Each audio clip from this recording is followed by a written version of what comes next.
What's up, guys? This is Astranox. I finally have Peira on my first account, so I'm going to showcase her with Commander Pavel because he got released not too long ago, and that's a cool combo that I can finally pull off, right? So the way I have her built is, of course, high speed, 128 base speed hero, perfect to scale her up, put your best speed on her, put some effectiveness, maybe have some survivability. I want to have her at 100% crit chance, not quite there yet because I'm aiming for as much speed as possible, but I'll eventually transition into 100% crit chance on her. So I'm using Novastra on her. It's 35% effectiveness more, and also she's got the speed buff at the end of her turn. I feel like that's pretty decent. I mean, I want to land some debuffs on her, and that's gonna be a really powerful opener. You know, landing restrict and enable to be debuff after removing the immunity off of the enemy team is really cool. Not having to worry about a F.O.O.L and CC, a barrier protecting the immunity. No, you're reducing buff duration by 1 turn, which is great.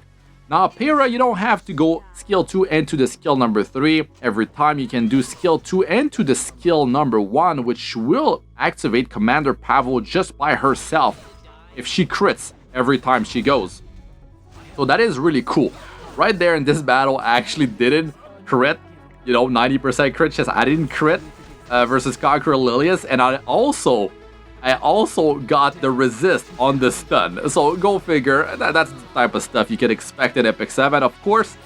So I like to bring my boy Sid for the speed imprint, and Commander Pavel, free damage happening. He's got the self-attack buff too. I don't even need to worry about using skill 3 of Peira. So that's cool. Also, he's on rage. He's still on the rage set with the crazy stats, so I can, you know, put those debuffs to good use. And you're gonna be seeing different teams that I'm running, right? Having, you know, close to 100% crit chance is really cool for Challenger Domino. She activates Challenger Domino with 128 base speed, so that's definitely cool, right? You might be able to sort of like deal with Politis before the turn of Challenger Domino or something like that. So at least you're going to be able to use skill 3, non-attack skill, right? So of course you can use skill 2 into the skill 1 if you're fighting Celine, right? If you cannot bait her, you're not too sure if she's using the exclusive equipment. Is she going to attack your highest attacker in the team? Maybe you bait it into, you know, an Arbiter Vildred, maybe Chiron, fire unit that's tanky or something like that. So yeah, you cannot know for sure what she's actually wearing, right? So I definitely like the combo. Peira with Commander Pavel. Man, I wanted Peira for so long. Like, that's the thing. And I have the speed gear too that was available to me. All these stats that you are seeing, that is with my Ran wearing the same gear he was wearing before. My Ran has 302 speed. Peira 300 speed. You're running a speed imprint or 2 speed imprints in there, that's the way to go for a free-to-play player. And I'm a free-to-play player. I've been playing since the game got released, so I was able to farm Wyvern like crazy, right? And they're just throwing so much energy at us. I mean, my mailbox has so much energy, and it's been like that for, I mean, like a year or even more than that. You can even watch ads to get more energy. Like, it's crazy how much grinding you can actually do in this game as a free-to-play player. It's ridiculous, right? Back to the showcase, right? Peira, 15 skill ups. I mean, not a big deal. I mean, that's not really something that you need to worry about. A lot of players are running Peira at like 5-star, no skill up, or just a few skill ups. What you want to aim for is actually the -1 turn cooldown for her skill 3. And her skill 2, I believe, has that as well. But the effect chance increase for landing debuffs, that is important. Also, even on the skill number 1, you want to have a better chance to actually stun the enemy. If you have barrier, you have 25% more chance to actually land the stun if it doesn't get resisted. Of course, you guys know how it works. So yeah, I'm so hyped about getting her. I mean, and also Commander Pavel got released not long ago, and I'm like super hyped to actually have him.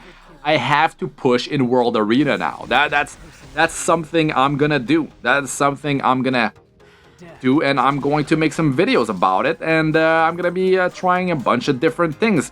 So of course, Summertime Isaria, I mean, great combination. You can just do the combo of Peira with Summertime Isaria. It's crazy. I mean, you got the activation using the AoE that's an attack, so you don't have to worry about, you know, I mean, I can't say that. You have to worry about Politis because Summertime is gonna trigger, right? A non-attack skills. That doesn't work too well unless you're able to pop that Politis before you trigger the combo.